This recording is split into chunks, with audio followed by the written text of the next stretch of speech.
En Perú llevan 8 presidentes en 10 años. Allá el chiste es que, por lo visto, cualquiera puede ser presidente alguna vez en la vida.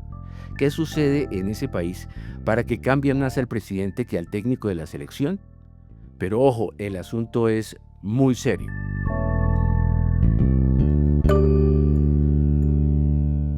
Hola, soy Mauricio Sáenz y les doy la bienvenida a un nuevo episodio de Tenemos que hablar. Esta semana, economía sólida y política del desastre. ¿Cómo entender a Perú? Conectas Podcast presenta Tenemos que hablar, El análisis semanal para comprender la actualidad de América Latina, realizado por la mesa editorial de Conectas. la plataforma periodística con miembros en 19 países de la región. En este episodio vamos a tratar de entender primero por qué el Congreso peruano tiene tanto poder para poner y sacar presidentes.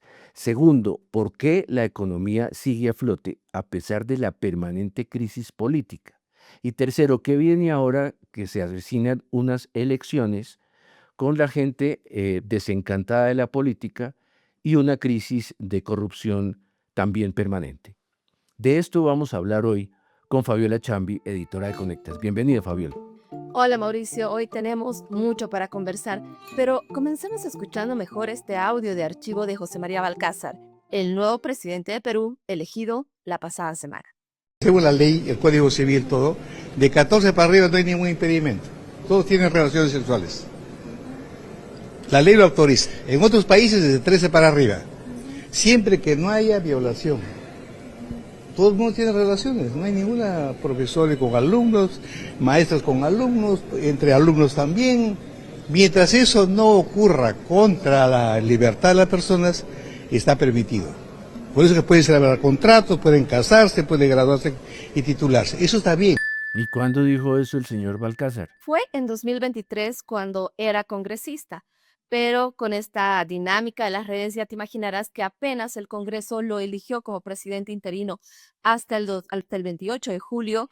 Las redes sociales, los usuarios, los medios de comunicación reflotaron este video que pues se ha hecho viral. Y es parte de este torbellino en Perú, pero que también nos tiene muy atentos a todos en Latinoamérica. Bueno, pero ¿por qué el Congreso tiene tanto poder en Perú y ha sacado tantos presidentes bajo una figura tan gaseosa como la incapacidad moral permanente? Es importante aclarar que este recurso sí es constitucional, pero ha dado lugar a varias interpretaciones. Y esto es porque en esencia dice que un presidente puede ser declarado en vacancia cuando se considera que no está en condiciones físicas, ni en condiciones éticas más bien, o personales para ejercer el cargo.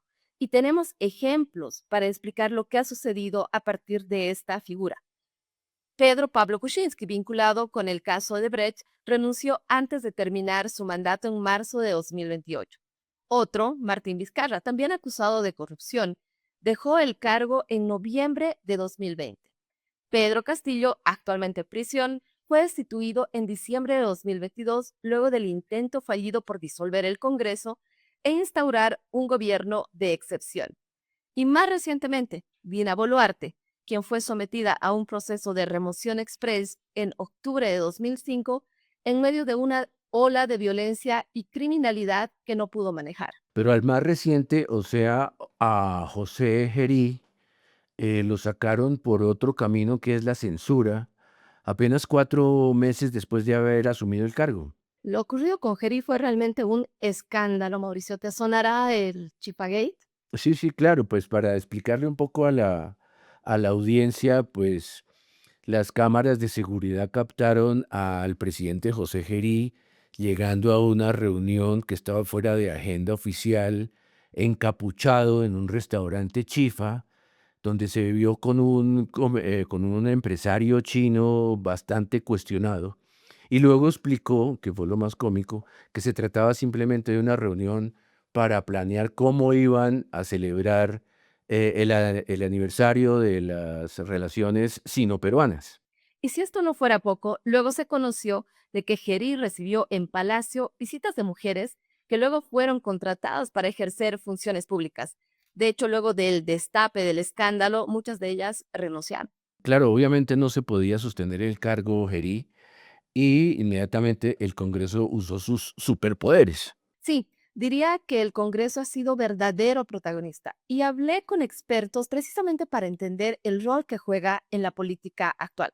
Básicamente, el Congreso cogobierna con los presidentes y por lo tanto estos se ven obligados a consensuar con el poder legislativo si se quieren mantener en el poder. Esto me lo explicó muy bien Aníbal Quiroga. Él es abogado y profesor de prestigiosas universidades peruanas, quien también se refirió a la importancia de esta estructura partidaria para sostener a un presidente en el cargo. Tenemos desde la Carta del 93 un sistema semipresidencial o semiparlamentario, como uno lo quiera llamar, pero en todo caso no es enteramente presidencialista ni enteramente parlamentarista. Entonces, esto hace que el gobierno esté obligado a llegar a un consenso con el Congreso. El gobierno no se puede hacer solo por el presidente o solo por el Congreso. Y lo que ha ocurrido en los últimos años, del año 18 en adelante, es que el presidente de la República no tiene mayoría en el Congreso. Cuando el presidente de la República no tiene mayoría en el Congreso, está al vaivén del Congreso. Y no hay partidos políticos, no hay partidos sólidos. El año 18 estaba Kuczynski en el poder con 18 congresistas de 130, los cuales ni siquiera se conocían entre sí. Y entonces, si un presidente llega al poder sin una estructura partidaria, sin un movimiento partidario, sin unos cuadros partidarios, entonces queda a merced del Congreso. Y eso es lo que ha ocurrido con Kuczynski, con Vizcarra, con Castillo, con Boluarte y ahora con Gerí. Esta arquitectura tan dispersa de poder en el Congreso de Perú, pues hace muy difícil la gobernabilidad en el país. El exceso de partidos juega en contra de la democracia. Según me explicó el analista político José Carlos Requena, hay dos factores claves en el sistema político peruano. Uno, el anclaje parlamentario y otro, los actores políticos, que desde su perspectiva no están preparados para afrontar los desafíos de gobernar el país por inexperiencia, faltas éticas o directamente porque son parte de un sistema de corrupción. Entonces, lo que tenemos del 16 hacia adelante son políticos sin experiencia, amateurs, son muchas veces también representantes de intereses ilícitos o particulares en muchos casos, y entonces ya no le deben lealtad al partido o la bancada que los lleva, sino al sindicato, a la federación de transportistas, en algunos casos a mineros ilegales, en otros a traficantes de terreno, en fin. Ese tipo de representación es lo que también termina complicando más el problema, más allá del diseño constitucional, que ya es cerrado. Y en esas condiciones es muy difícil que la gente pues respalde al Congreso. Sí, de hecho, una reciente encuesta del Instituto de Estudios Peruanos dice que el 87% desaprueba la gestión del Congreso. Pero en Perú el caos político no afecta a la economía. En otros lugares ya estaría pasándole la factura a la gente. ¿Cómo se explica eso? Mauricio, la buena noticia es que no es un secreto. De hecho, en los últimos días ha habido muchos artículos y muchos análisis tratando de explicar este fenómeno. Y yo te podría mencionar unos factores claves: independencia y autonomía del Banco Central, estabilidad fiscal y, claro, un escenario internacional con precios muy favorables de las exportaciones de materias primas. Ahí hay un dato clave, fíjate, que es que el presidente del Banco Central de Reserva está en el cargo desde 2006. Todos los presidentes de todos los colores políticos lo han respaldado. Y eso, por supuesto, pues ha traído estabilidad monetaria y ha estimulado la inversión extranjera. A esto te añado que Perú ya está impulsando esta dolarización parcial, es decir, que su economía ya es bimonetaria, funciona tanto con soles como en dólares, y la gente, los propios peruanos, incluso ya están ahorrando en ambas monedas. ¿Y qué me dices de las exportaciones? Son muy sólidas, ¿no? Los datos están a favor de Perú. A pesar de la inestabilidad política, el 2025 la economía cerró con un crecimiento del 3,4% respecto al año anterior. Y para el 2026, el Instituto Peruano de Economía proyecta que el crecimiento rondará el 2,7%. Sin embargo, sabemos que nada dura para siempre y sobre todo las materias primas. Así es, los ciclos terminan y la incertidumbre acecha, especialmente cuando la política es tan caótica. Por eso, el presidente José María Balcázar tiene un gran desafío por delante, como me comentó el analista José Carlos Requena. hay una idea central de no hacer desbarajustes en materia macroeconómica. Evidentemente, eso se ha venido resintiendo en los últimos años con la inestabilidad, porque con las presiones que hay en el Parlamento, los ministerios de Hacienda de algunos periodos han terminado cediendo, ¿no? a presiones de gobiernos subnacionales, de grupos particulares. Y claro, ahora hay la duda de si Balcázar va a mantener eso, o si más bien va a ceder a las presiones de los sindicatos, que es algo que no se puede descartar. Bueno, y ahora en el 12 de abril habrá elecciones en Perú. ¿Cómo pinta el panorama? ¿Qué dicen los expertos, Fabiola? Todo se ve muy complejo, Mauricio. La atomización política y la falta de liderazgos ha hecho que haya unos 40, 36 candidatos posibles, para ser precisos, a la presidencia. Y por eso es importante reflexionar sobre lo que puede pasar. Escuchemos lo que me dijo el profesor Quiroga. El no tener partidos y no tener cuadros ha hecho que se multiplique por 36 las supuestas opciones electorales y entonces hay mucho aventurero, hay mucho caudillo, hay mucha persona improvisada que cree que puede llegar fácil a la presidencia porque al no haber estructura partidaria, pues se presentan directamente, ¿no? Y también se habla de la apatía, ¿no? De que los peruanos están desencantados de la política, de la corrupción, y la verdad es que no los podemos culpar. Pero ¿qué pasó con la generación Z que hace algunos meses protagonizó unas protestas muy fuertes? Sí, Mauricio, si recuerdas, tú y yo conversamos justamente sobre estas masivas protestas en Perú de la generación Z que prácticamente habían tomado las calles protestando contra algunas normativas que estaban yendo en contra de su calidad de vida, por lo menos esto es lo que ellos decían. Ahora no están protestando.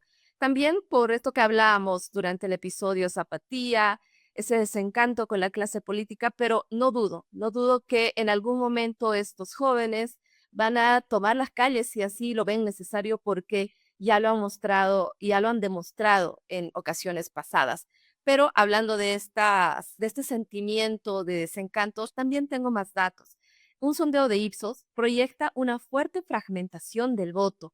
Y lo que decías, una baja popularidad de los políticos. Por ejemplo, el exalcalde de Lima, Rafael López Aliaga, del partido Renovación Popular, lidera la preferencia del voto, pero solo con un 12% de apoyo.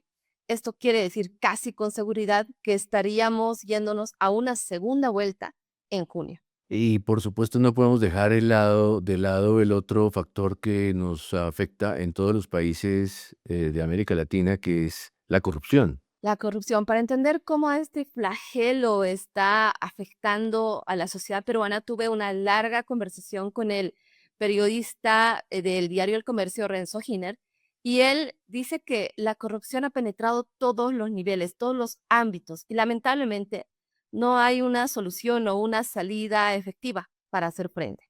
En el Perú sufrimos de corrupción desde el presidente hasta el ciudadano de a pie, ¿no? O sea, aquí en realidad es, eh, te diría escandaloso, te diría preocupante, pero lo peor es que es algo que se ha vuelto tan natural que hay muchas cosas que ahora solamente funcionan eh, siguiendo este camino corrupto. Si tú le preguntas a algún peruano cuál es el principal problema del Perú, sin duda alguna te va a responder la corrupción y probablemente en estos tiempos lo segundo sea la inseguridad.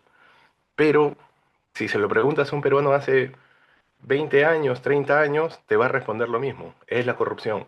Si se lo preguntas a un peruano de los 80, te va a decir, es la corrupción y el terrorismo, ¿no? O sea, siempre la corrupción ha sido una constante en nuestros años como república. Muy desalentador esto que dice Renzo. Sí, la verdad es que Perú es un país tan rico en recursos, tan hermoso, con gente tan trabajadora, que merece mejores señales para volver a confiar en la política y, claro, para mantener su economía tan próspera como hasta ahora. Bueno, Fabiola, pues lo has dicho todo, lo has dicho todo. Muchas gracias por tu participación en este episodio, Fabiola. Gracias a ti y hasta la próxima. Y a quienes nos escucharon, los esperamos la próxima semana en un nuevo episodio de este podcast semanal de Conectas, porque tenemos que hablar. Para conocer a profundidad más contenidos de análisis sobre las Américas, visítanos en www.conectas.org. Escúchanos cada semana en Spotify, YouTube, Apple y Google Podcasts. Activa las notificaciones y déjanos tus comentarios porque en Latinoamérica tenemos que hablar.